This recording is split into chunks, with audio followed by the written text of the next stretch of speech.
16th of May 1943. At exactly 9:28 p.m, the quiet countryside of Western Germany exploded into chaos as a deafening blast tore through the Muna Valley. A towering wall of water, once held back by one of the most important dams in the German Reich, burst free with unstoppable fury. Entire villages downstream were erased in minutes, factories were swallowed, bridges were ripped from their foundations, rail lines twisted, and roads vanished beneath a roaring surge that moved like an army of vengeance. Above it all, British aircraft, already racing away at treetop level, vanished into the darkness. This was Operation Chastise, more famously remembered as the Dambusters Raid. What the world didn't yet know, and what terrified the Nazi high command, was that this was more than a military strike. It was proof that the Allies could now penetrate the heart of Nazi Germany with accuracy, ingenuity, and devastating effect. For Adolf Hitler and his inner circle, it sent a horrifying message: nowhere was safe. By 1943, Nazi Germany was fully mobilized for total war, and every factory, generator, and power station had become a weapon. At the center of this war machine was water. The Möhne, Eder, Sorpe, and Ennepe dams controlled floods and supplied the Ruhr industrial region, the nerve center of Germany's weapons production. Steel foundries, ammunition factories, chemical plants, power stations, and rail hubs all depended upon these massive structures. These dams did not merely hold back water, they powered war. To destroy them would be to strike at the very lifeline of the German war effort. But the problem was that they were almost impossible to destroy. Built of enormous reinforced concrete and protected by anti-aircraft guns, torpedo nets, and difficult terrain, traditional bombing would barely scratch them. Large bomber formations would be detected long before reaching their targets. So instead of attacking the top of the dam, the British planned something unprecedented. They would attack it from below the waterline. This audacious idea came from an engineer named Barnes Wallis, an inventor and physicist who calculated that if a specially designed bomb could skip across the surface of the water like a stone, strike the dam wall and explode underwater, the force of the blast would be driven directly into the foundations. The calculations were precise and almost insane. The bomb, a spinning cylindrical device, had to be released from exactly 60 feet in the air, while the aircraft travelled around 230 miles per hour. It had to spin backwards at 500 revolutions per minute, bounce perfectly across the lake under heavy gunfire, strike the dam wall, sink to the correct depth, and then detonate. There were 1,000 ways the plan could fail. At first, military officials laughed at the idea, believing it to be impossible. But Wallis stood his ground because the mathematics told him one thing: it would work. To carry out this mission, the Royal Air Force formed a special unit, No. 617 Squadron, made up of hand-picked bomber crews led by Wing Commander Guy Gibson, a calm, focused, and highly skilled young officer. The men were not told their true objective at first. For weeks they trained at dangerously low altitudes, flying heavy Avro Lancaster bombers just 60 feet above the ground, skimming over lakes and reservoirs in darkness. They practiced weaving between hills, church spires, trees, and power lines at full speed. Several aircraft crashed in training and some pilots were killed, but the mission continued. Everyone involved understood that this was not an ordinary bombing run. This was something that could change the course of the war. On the evening of May 16, 1943, 19 Lancaster bombers lifted off into the night sky, each carrying one of Wallis' bouncing bombs. The men knew they were flying into the most heavily defended airspace in Europe, and many of them would not return. To avoid radar, the planes flew dangerously low, crossing the Dutch coast just above the ground, sometimes clipping treetops and rooftops. German civilians later reported seeing massive black aircraft screaming across their fields so low they thought they were about to crash. As the bombers crossed deeper into Germany, anti-aircraft fire erupted around them. The night sky was filled with green and red tracer rounds as flak tore through the darkness. One plane after another vanished in fiery explosions, but the survivors pressed on. When they finally reached the Möhne Dam, it stood before them like a giant stone wall, more than 130 feet tall and defended by guns along its length. As the attacking planes made their approach, searchlights snapped on, bathing the lake and sky in blinding white light. Machine guns opened fire, shredding the air around them. Each pilot had to hold 60 feet above the water at 230 miles per hour, release the bomb at an exact point, and then pull up sharply to avoid crashing into the wall. The first bomb skipped across the water but detonated too soon. The second struck but failed to break through. The third hit and caused large cracks to form. Then the fourth bomb struck the base of the dam and vanished beneath the water. For a moment everything seemed still. Then the massive structure shuddered violently. A jagged crack split across the concrete. With a thunderous roar that echoed across the valley, a huge section of the dam collapsed inward. 330 million tons of water burst through the gap in a single unstoppable surge, forming a wall of destruction that tore down the valley at incredible speed. Villages, factories and railways were obliterated in minutes.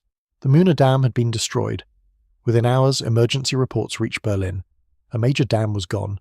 Entire towns had vanished. Floods had destroyed power stations, factories had fallen silent, and vital transportation routes were severed. At first, German officials suspected sabotage. But then came the truth that shook the Nazi leadership to its core. The destruction had come from the air, achieved by a small number of aircraft with incredible precision. Not a massive bombing campaign, not an army, just a handful of planes with an impossible new weapon. Hitler erupted in rage. Hermann Göring, head of the Luftwaffe, was humiliated. And within the halls of the German High Command, officers began to whisper a terrifying realization. If the British could strike here, at the very heart of Germany's industrial system, then what else could they destroy? And where would they strike next? In the same dark hours that the Muna Dam collapsed, other crews from 617 Squadron were racing toward their own targets, fully aware that the element of surprise was rapidly disappearing. The next major objective was the Eder Dam, located deep within a twisting mountainous valley that made a direct approach almost impossibly dangerous. Unlike the Muna, the Eder had no anti-aircraft guns because German commanders believed the difficult terrain itself was enough to protect it. But for the pilots of the dam busters, this terrain became their greatest challenge. Steep hills surrounded the reservoir, forcing the Lancaster bombers to weave through a narrow, winding approach at extreme speed and dangerously low altitude. There was no straight run, no clear line to the target. The pilots had to thread their massive aircraft through the valley like a needle through cloth, turning sharply again and again while trying not to clip the canyon walls. One wrong move meant instant death. After several failed approaches, Flight Lieutenant Leslie Knight lined up his Lancaster perfectly in the narrow gap, racing across the water surface with meters to spare on either side. He released the bouncing bomb, pulled hard on the controls and narrowly escaped the valley walls as the device skipped across the surface of the reservoir, struck the dam, and vanished beneath the water. Moments later, a violent explosion shook the entire valley. The Eder Dam cracked, then split, and finally collapsed in a thunderous cascade of stone and water. Another massive flood surged into the countryside, compounding the devastation already unleashed by the Muna breach. Villages that had survived the first wave were now swallowed by the second. Roads, farms, homes and industrial facilities disappeared beneath churning, muddy torrents, and thousands of civilians, including forced labourers and prisoners of war, were caught in its path. While the destruction below was catastrophic, the psychological effect in Germany grew even larger. Reports began pouring in from across the region, all telling the same story. Dams, thought to be indestructible, had been shattered in a single night. The landscapes that once powered the Reich had been turned into inland seas of wreckage. Panic began to spread not only among the civilian population but throughout the Nazi command structure. The realization settled in that this was not an accident, not an isolated failure. It was a calculated, coordinated strike that exposed a terrifying vulnerability in German defences. Back in Berlin, telephone lines rang without pause. Regional commanders demanded answers. Engineers struggled to comprehend how such immense structures could have been destroyed so completely and so quickly. The Luftwaffe was forced to admit an impossible truth. The British had bypassed Germany's air defences by flying below radar, below expectations, and below imagination. Adolf Hitler was now confronted not just with physical damage, but with the collapse of a belief he had long cultivated, the belief that the German homeland was untouchable. The Sorp Dam, made of compacted earth rather than concrete, also came under attack that night, but its structure absorbed much of the explosive force, leaving it damaged but still standing. Even so, the very fact that it had been successfully targeted sent another wave of dread through German leadership. They now had to consider that nearly every major piece of infrastructure in the country was vulnerable to similar attacks. Soon, Hitler ordered tens of thousands of additional troops, engineers, and anti-aircraft weapons to be redirected away from frontline duties and sent back to guard bridges, dams, power plants, and factories throughout the Reich. These were soldiers and weapons that would no longer face Allied forces in Africa, Italy, or the Eastern Front. The single-night S-raid had forced Germany to waste critical manpower and resources on defence rather than offence. Meanwhile, repair efforts at the destroyed dams were frantic. Thousands of workers were sent into the ruined valleys under strict guard, many of them foreign labourers and prisoners forced to work day and night under brutal conditions. The German propaganda machine attempted to downplay the destruction, but the truth could not be hidden. Entire regions had lost power, water supplies were disrupted, factories were silent, transportation networks were shattered, steel production dropped, coal deliveries were delayed, and weapons manufacturing faltered. And as the damage reports continued to arrive, the most frightening realization of all began to spread through the highest levels of the Nazi regime. This raid had not required an enormous air fleet. It had not required an invasion. It had not required thousands of bombs raining from the sky. It had been carried out by a small, specialized group of men using a revolutionary idea and flawless execution. If such a small force could cause this level of destruction, then the terrifying question became impossible to avoid. What would happen when the Allies unleashed their full power? Around conference tables and in underground bunkers, Nazi leaders began to imagine future attacks. They imagined dams, bridges, railways, fuel depots, tunnels, and entire cities systematically destroyed, with the same precision. The physical wounds inflicted by the floodwaters were severe, but the deeper damage was psychological. Confidence in German engineering, German air defence, and German invincibility had been shattered just as completely as the concrete walls of the dams. And while Britain celebrated the bravery of the airmen who dared to fly into the heart of enemy territory, in Germany, an unsettling new reality was taking hold. The war was no longer something happening far away on distant fronts. It had come home, and it had arrived from the darkness of the sky. In Britain, news of the raid spread quickly, though the true details were initially kept secret. When the operation was finally announced to the public, it was greeted with astonishment and celebration. At a time when Allied victories were still rare and hard-fought, the destruction of the German dams became a powerful symbol of hope. Newspapers praised the daring of the airmen and the brilliance of the engineering behind the mission. The name Dambusters entered history, and the men of 6th and 17th Squadron became legends almost overnight.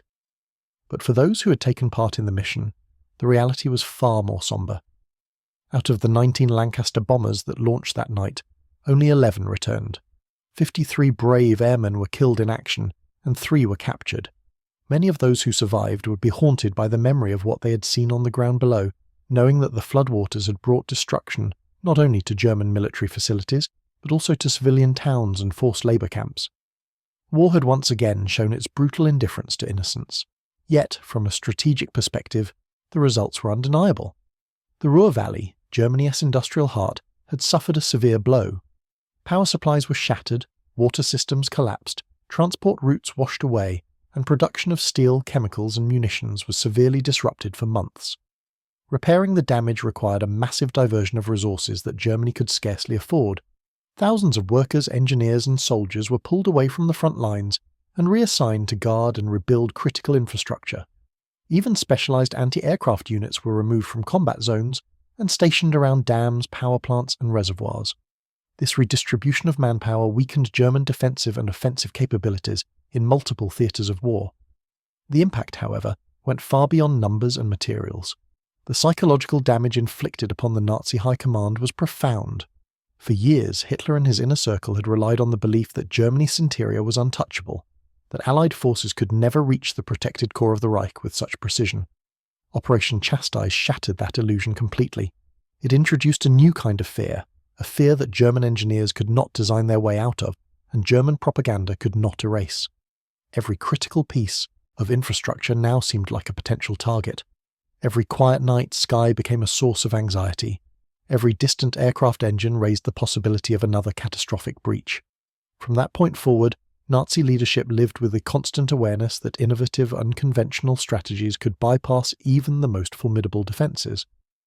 In the months and years that followed, 607th Squadron continued to play a crucial role in the Allied bombing campaign.